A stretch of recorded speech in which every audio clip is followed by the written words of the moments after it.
어, 판례 평석을 소개해 드릴게요.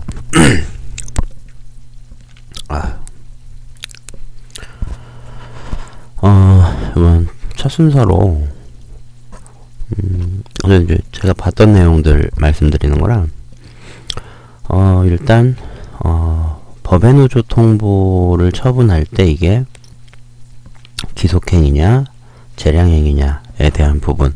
사실, 요 자체로는, 노동법에서 그렇게 중요한 부분은 아닐 수도 있는데, 어쨌든, 이 내용으로 소개를 좀 드려보도록 하겠습니다. 판결은 헌법재판소 2015년 5월 28일 결정이에요. 이대 법대 교수이신 도재영 교수님께서 평석을 해주신 내용입니다. 그리고 내용은 월간 노동법률 2015년 7월호에 있는 내용을 가져왔어요. 자, 결정 요지. 자, 사건 경위를 보면요. 2013년 9월에 고용노동부 장관, 그러니까 고용노동부에서 정교조에 대해서 자, 해고된 교원도 조합원 자격을 유지한다고 정하고 있는 정교조의 규약에 있는 부칙 조항이 교원노조법 제2조에 맞지 않다. 그래서 거기에 맞게 시정을 해라. 그래서 30일 안에 응하지 않으면 법내노조로 보지 않겠다고 이제 통보를 했죠. 근데 안 고쳤어요. 그래서 이제 법외노조 통보를 하게 됐죠. 그러니까 이제 정교조하고 해고조합원들, 그러니까 내용은 해고된 교원들, 그러니까 현직 교원만 노동조합원으로 봐야 된다는 거죠. 근데 이제 교원노조법 제2조하고 노동조합법 제9조 제2항 그리고 고용노동부 장관의 시정 요구가 정교조의 그 단결권이라고 하는 그 헌법상 기본권을 침해했다고 하면서 이제 위헌을 확인을 구하는 헌법소원 심판을 했죠. 자, 10월 24일 날 고용노동부 장관은 정교조에 법외노조 통보를 했고요. 정교조는 서울행정법원에 취소 소송을 제기했는데 기각당했어요. 그런데 이제 다시 항소를 하면서 위헌법률 심판 제청을 이제 신청을 하게 됐죠. 그래서 이제 두 개가, 그러니까 헌법소원 심판하고 위헌법률 심판 제청이 같이 이제 들어가게 된 거예요. 자, 헌법재판소는 2015년 올해 5월 28일 날 교원노조법 제9조 제1항 중에서 노동조합법 시행령 제9조 제2항에 관한 부분하고 그 다음에 노동부 장관의 시정 요구에 대해서 이제 심판 청구한 건 각하. 그러니까 그 소를 제기할 요건이 안 갖춰졌다는 거죠. 그러니까 뭔가 이렇게 뚜껑을 열어보고 이거에 대해서 판결을 해야 되는데 각하는 뚜껑도 안 열어보는 거예요. 이후에 소개할 이제 첫 번째 쟁점에 대한 부분이 이제 요 내용이었고요. 뒤에서 이제 말씀을 드릴게요. 그리고 나머지는 다 기각을 결정을 했습니다.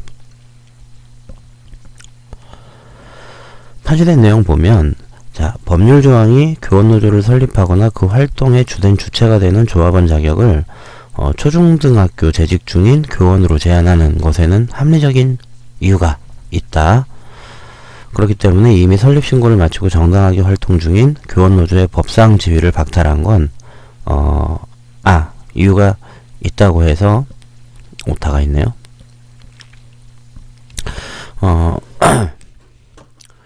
재직 중인 교원으로 제한하는 것에 합리적인 이유가 있다고 해서 설립신고를 마치고 정당하게 활동하는 교원노조의 법적인 지위를 박탈하는 것이 항상 적법한 건 아니다. 그러니까 이제 그 내용을 좀 봐야 된다는 거죠.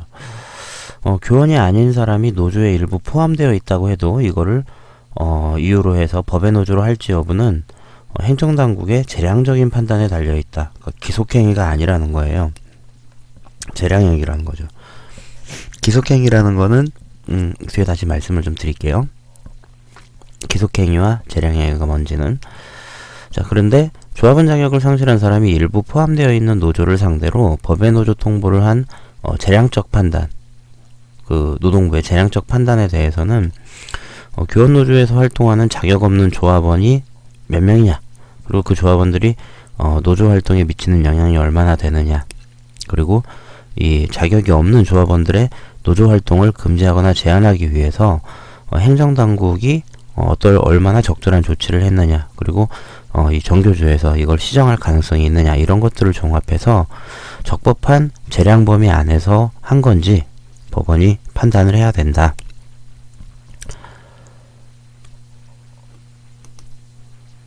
근데 이 사건에 대해서 보면 아직 임용되지 않은 교사 자격 취득자나 해고된 교원의 단결권, 그리고 이 사람들을 조합원으로 가입하고 유지하려고 하는 교원노조의 단결권을 지나치게 제한했다고 볼 수는 없겠다. 그리고 설립신고를 마친 교원노조의 법상지위를 박탈하냐 마냐의 여부는 이 법외노조 통보 조항의 해석이나 법 집행의 운영에 달린 문제라고 할 수 있는데, 그래서 보면 이 법률 조항이 교원노조나 구직 중인 교원 등의 단결권을 제한하는 부분에 있어서 침해의 최소성을 위반하지 않았다. 그래서 합헌이다 라고 판결을 했습니다. 자, 이에 대해서 의미를 좀 보면 이 결정은 법외노조 통보 제도, 그러니까 활동하고 있는 노조를 당신들은 이러이러하기 때문에 더 이상 노조법의 보호를 받을 수 있는 노조가 아닙니다 라고 통보하는 그런 제도와 관련된 쟁점들을 본격적으로 다룬 최초의 헌법재판소 결정입니다. 결정의 주요 쟁점은 교원노조법에서 노조에 가입할 수 있는 주체를 초중등 교육법상의 현직 교원, 해고된 사람이 아니라 현직 교원으로 한정한 게 이제 합헌이냐 아니냐, 이제 이거죠. 헌재는 합헌성을 인정을 했고요. 근데 이제 요 평석에서 나와 있는 내용의 관심은 뭐냐면, 법외노조 통보 처분이 재량행위다 라고 해서 재량행위라고 하면 재량권의 일탈 여부가 사법심사의 대상이 된다 라고 판단한 부분에 관심을 가졌다는 거예요. 자, 하나씩 보면요.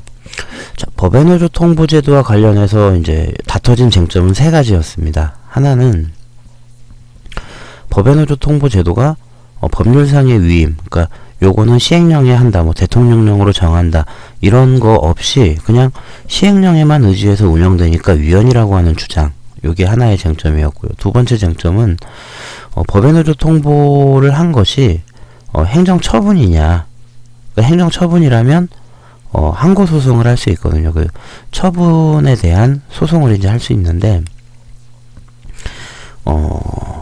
행정처분이 되겠느냐라고 하는 거. 그리고 세 번째는 만약에 행정소송이라고 한다면 그게 기속행위냐 재량행위냐, 요거를 이제 따져봐야 된다는 거죠. 자, 첫 번째 쟁점에 대해서는 각하가 돼버렸죠. 그래서 다뤄지지 않았고요.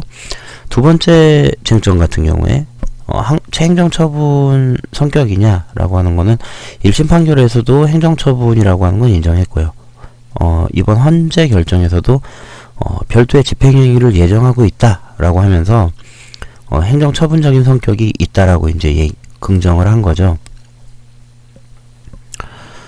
그러니까 별도의 집행행위다라고 하는 건 이제 처분이라는 거죠. 행정적인 처분이다. 근데 세 번째,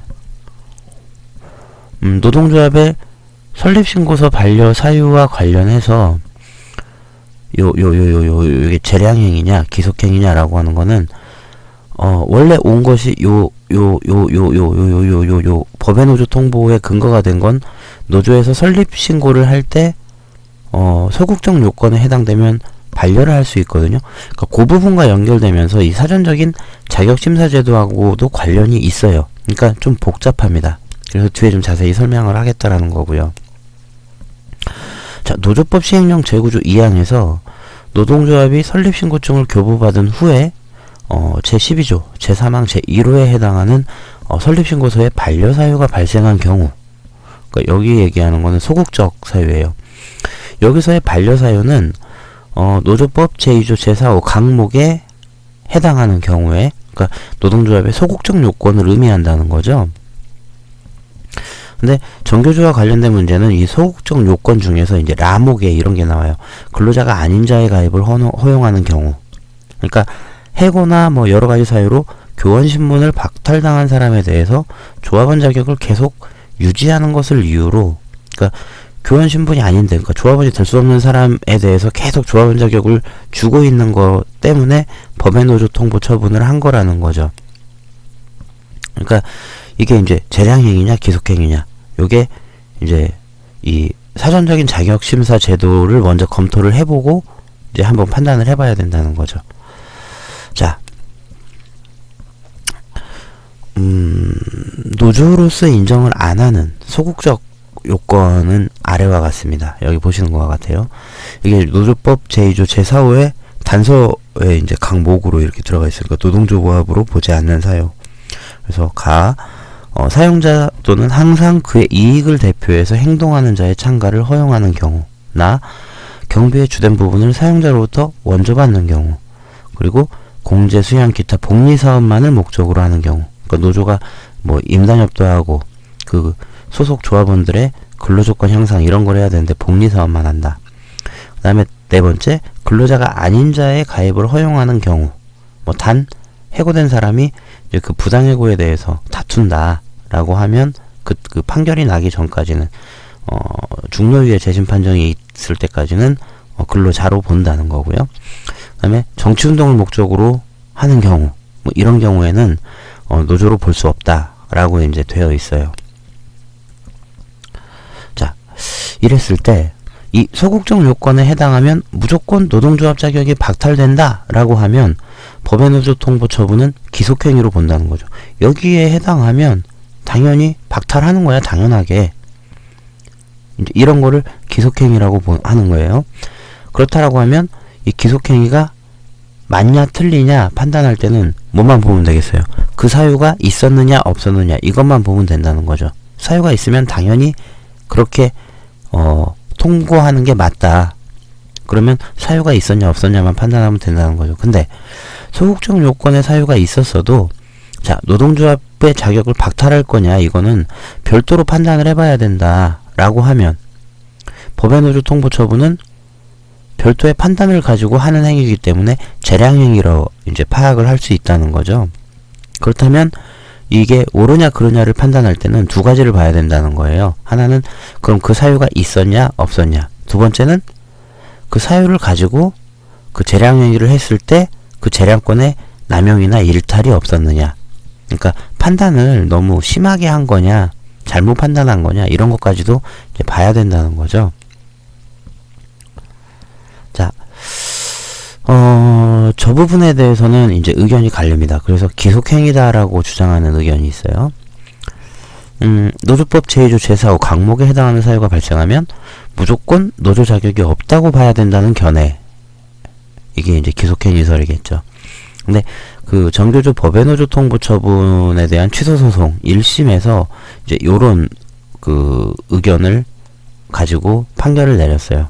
근거는 자, 노조법 제12조 제3항에서 제2조 제4호 강목에 해당할 때는 설립신고서를 반려하도록 규정하고 있으니까 행정관청이 그 여부를 심사할 수 있고 반려할 수 있지 않느냐. 당연히 행정관청이 그 권한이 있지 않느냐. 그리고 두 번째, 제2조 제4호 본문에서는 노동조합 설립에 적극적인 요건을 규정하고 있어요. 뭐 노조는 이러이러한 걸 갖추고 이제 설립할 수 있다 뭐 이렇게 돼 있고, 근데 단수하고 강목은 소극적 요건을 규정하고 있는 거예요. 그러니까 소극적 요건이 단순하게 적극적 요건에 대한 예시, 확인, 부연 이런 걸로 볼 수 없다. 적극적 요건은 적극적 요건대로 의미가 있고 소극적 요건은 그 나름대로 또 의미가 있는 거다. 이런 주장이고요. 그 다음에 강목, 그러니까 제2조 제4호 그 강목에서 뭐 나목, 다목, 마목 이런 데 보면 경비의 주된 부분을 사용자한테 원조받을 때, 그 다음에 공제, 수양, 복리사업만 목적으로 할 때, 주로 정치운동만 목적으로 할 때 이런 데는 곧바로 노조의 자주성이나 독립성을 상실했다고 보는 거예요. 그러니까 노조가 노조로서의 인정을 못 받는 가장 큰 이유가 이 자주성과 독립성이거든요. 더 크게는 이제 더 중요하게는 이제 자주성인데, 근데 요 세 가지는 없으면 바로 노조가 아니라고 보는데 요 뭐 나목하고 여기 없는, 그러니까 가목, 라목, 아까 요 부분 뭐 사용자의 뭐 이런 부분, 그 다음에 라모, 근로자가 아닌 자, 이런 부분에 대해서만 뭐 판단을 해야 된다. 노조의 자주성, 독립성이나 뭐 적극적 요건의 충족 여부를 추가적으로 이제 판단을 해야 된다라고 주장하는 건 제2조 제4호 강목의 통일적 유기적 해석에 부합한다고 보기 어렵다라는 이제 주장이죠. 약간 뭐랄까 좀 형식적인 냄새가 좀 나요. 자, 그 다음에 재량행위라고 하는 주장들이 있습니다. 대부분의 학자들이 이런 의견이에요. 자, 노조법 제2조 제4호 강목에 해당되더라도 노동조합의 자격 유무는 별도로 살펴봐야 된다는 견해예요. 일본에서는 이제 다수설이고 판례가 이래요. 그 노동법에서 이제 가장 유명하신 김영배 교수님 의견을 보면, 자, 노조 설립 신고제도라고 하는 거는 노조의 자주성과 민주성을 갖추도록 지도하고 감독하려고 하는 취지다. 그리고 그 목적 속에서 이 강목에 나와 있는 내용들은 노조의 자주성을 담보하기 위해서 규정한 거다. 그러니까 이런 소극적 요건이 있으면 노조의 자주성이 일단 침해당했다고 본다. 그러니까 이 자주성이 갖춰졌는지 안 갖춰졌는지를 더 자세히 뜯어봐야 된다라는 거다. 그런 의견이고요. 그 다음에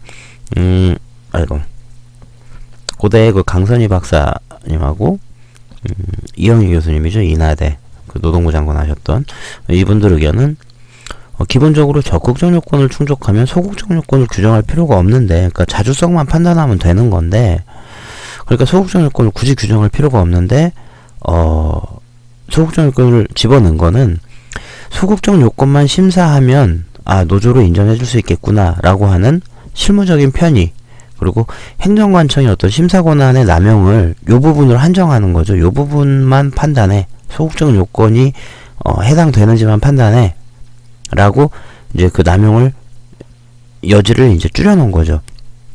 방지할 수 있어서 단서 규정이 여전히 유지되고 있다는 거예요. 그래서 소극적 요건의 사유가 경미하면 노조 자격이 없다고 판단해서는 안 된다. 그리고 그런 경우가 있으면 제2조 제4호 본문, 그러니까 적극적인 요건의 자격 여부를 더 면밀하게 실질적으로 심사해야 된다. 그 다음에 이제 전북대 교수이신 김영문 교수님은 근로자가 아닌 자의 존재가 노조 설립과 활동에 미치는 영향이 미비하다면 노조 자격은 유지되는 거다. 그리고 근로자 아닌 자가 주류거나 전원이 근로자 아닌 자로 구성된 경우만 노조의 주체성을 충족하지 못한 걸로 봐야 된다.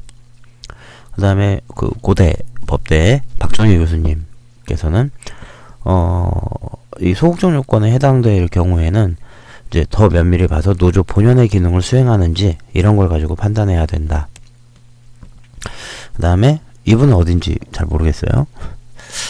그러니까 이런 사유가 발생하면, 강목의 사유가 발생하면 무조건 노조 자격을 박탈한다고 하는 거는 노조의 자주성을 훼손하는 부당한 결과가 초래될 수도 있다는 거죠. 그러니까 예를 들면 사용자가 일방적으로 어떤 사람을 승진시키거나 아니면 해고시켜가지고 그 조합원 자격이 이제 안 되게 만들어 놓고 탈퇴 안 시켰다고 노조 자격을 부인하고 이럴 수도 있지 않느냐, 이런 거고요.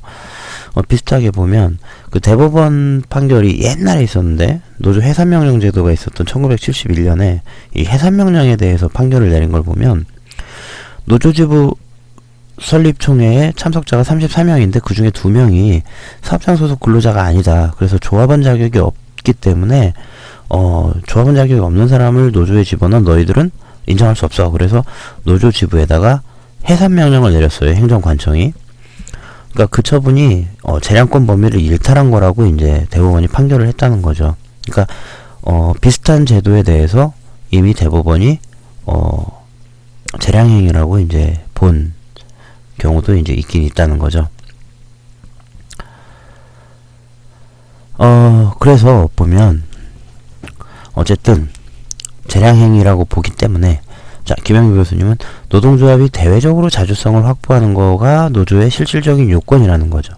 근데 그 실질적인 요건인 그 자주성에 대한 심사를 위해서 소극적 요건을 갖추게 된 게 제2조 제4호의 강목의 내용이라는 거죠. 그래서 강목에 해당하는 사유가 발생하면 그 사유가 있느냐 없느냐 요것만 보고 따질 게 아니라 그걸로 인해서 노조의 자주성이 얼마나 훼손됐느냐 요걸 가지고 판단을 해야 된다는 거죠. 실질적인 심사가 요구된다는 거죠. 그래서 이 점에서 보면 행정관청이 노조의 자주성을 심사해서 확인된 경우에만 노조법상 보호를 받는 노조, 그러니까 법상 노조가 되는 거, 법의 노조가 아니라 법내 노조가 되는 거죠. 될 수 있도록 한 노조 설립 신고 제도는 부득이하다고 본다라는 게 이제 과거의 헌재 결정이었어요. 그러니까 기본적으로는 노조의 자주성을 봐야 된다는 거죠. 자주성을 중심으로 이제 판단을 해야 된다. 그렇다면 그 자주성이 갖춰졌느냐 안 갖춰졌느냐에 대해서 이 행정관청이 판단할 수 있도록 하는 이제 그 제도는 어쩔 수 없이 필요한 거 아니냐. 자, 그 다음에 주장이에요. 교수님의 주장입니다. 자, 해고나 국가형벌권에 의해서 근로자로서 지위가 박탈되는 경우에는 이거를 노조의 자격 유무하고 연결시킬 때 요거는 되게 신중해야 될 것 같다. 특히나 근로자의 지위가 박탈된 게 뭐 노조의 업무를 하다가 그렇게 됐든지 아니면 노조의 지시이행, 뭐 파업에 참가를 하게 했다든지 뭐 이런 것 때문에 발생했다면은 자, 그런 근로자가 아닌 자의 노조 내의 존재만으로, 그러니까 그렇게 근로자가 아닌 자가 노조 안에 있다라고 하는 걸 그 자체만으로 자주성을 부정하는 거는 노동조합제도 취지와 모순된다는 거죠. 그러니까 노조에서는 그 노조의 어떤 지시나 이런 걸 따르다가 근로자가 아닌 자가 됐는데 내쳐야 되는 이런 건 모순이라는 거죠. 특히나 이런 논리가 남용되면 노조의 존속이라고 하는 게 기업이나 국가의 의도에 따라서 좌우될 수 있다는 점도 경계를 해야 된다는 거죠. 이거는 이번 헌법재판소 판결에서 반대 의견을 냈던 김희수 재판관님 에서도 이제 소수 의견이라고 할 수 있죠. 이제 거기서도 이제 이런 주장을 했다는 거예요. 정부가 자신의 정책을 반대하는 교원 노조를 탄압하는 도구로 법의 노조 통보 제도를 악용할 가능성이 있다라고 이제 지적을 하셨던 부분하고도 이제 통하는 거예요. 그렇다고 보면 이거는 노조법 제2조 제4호 강목에서 노동조합의 자주성을 지키고자 한 뜻하고는 배치된다는 거죠. 기속행위로 본다라고 하면. 그리고 보면 2014년에 전국 공무원 노동조합 설립 신고를 한 거에 대해서 이제 반려를 하니까 그 처분에 대한 취소 소송을 냈는데 대법원은 자, 근로자가 아닌 자의 가입을 허용한 게 인정이 됐다는 거죠. 이 전국 공무원 노동조합에 보면 인정됐기 때문에 노조로서의 자주성이 훼손됐는지를 별도로 심사할 필요는 없다라고 대법원이 판결을 했어요. 자, 그래서 요걸 가지고 법의 노조 통보를 할 때도 이 실질적인 내용들을 확인해야 되느냐? 그건 아니지 않느냐? 이미 이 전공로 설립신고 반려처분 소송에서도 있었는데 라고 하는데, 자, 이 법논리의 타당성 여부는 일단 논외로 치고, 그러니까 아마 교수님은 이 대법원 판결이 잘못됐다라고 생각을 하시는 것 같아요. 뭐 저도 그렇지만. 근데 자, 설립신고가 아니고, 그러니까 설립신고는 이 노조를 인정해줄까 말까를 볼 때는 이 노조가 활동하는 걸 본 적이 없기 때문에, 활동 내용을 본 적이 없기 때문에 서류만 가지고 판단할 수 있겠지만, 실체를 갖고 활동하는 노조에 대해서 이제 사후적인 자격심사를 하는 제도에도 똑같이 그 내용을 똑같이 적용할 수 있는지는 의문이라는 거죠. 왜? 설립신고할 때하고 다르게 법의 노조 통보를 할 때는 이미 그 노조가 자주성이 있냐 없냐에 대한 판단이 가능하다는 거예요. 활동한 걸 쭉 봤기 때문에. 자, 그렇게 보면 행정관청에서 법의 노조 통보 처분을 재량행위라고 파악을 하고 노조의 어떤 자격 박탈 여부에 대해서 판단을 할 때는 단순하게 그 소극적 요건에 해당되면 당연히 법의 노조 통보를 할 수 있다 라고 하는 게 아니라 재량행위이기 때문에 내용적인 부분을 보고, 그러니까 법의 노조 통보 처분을 할 때 소극적 요건이 있었냐 없었냐가 아니라 그 소극적 요건이 있었는데도 불구하고 법의 노조 통보를 한 것이 과연 재량권을 일탈한 거냐 남용한 건 아니냐, 전반적인 내용들을 살펴봤을 때 그 부분들에 대해서 충분히 감안해서 법원에 통보 처분을 한 거냐라고 그 결정의 내용들을 이렇게 떠들어 볼 필요가 있는 그런 재량행위다 라고 이제 헌법재판소가 판단을 한 거는, 그러니까 재량행위이기 때문에 노조의 자격박탈 여부를 판단하기 위해서 추가적인 심사가 필요하다. 그러니까 소극적 요건에 해당됐는데 이제 그걸 가지고 법인노조 통보 처분을 할 만큼 뭐 그런 사정들이 충분히 있었는지를 더 보려고 한 그런 헌재의 결정은 타당하다라는 게 도재현 교수님의 이제 결론이었습니다. 혹시 다른 평석들 하고, 그리고 이제 그 판례를 보고 그 판례에 대해서 이제 어떤 판단을 할 건지에 대한 좀 도움을 드릴 수 있지 않을까 해서 이제 하나씩 평석 내용들도 준비를 해 보도록 하겠습니다. 수고하셨습니다.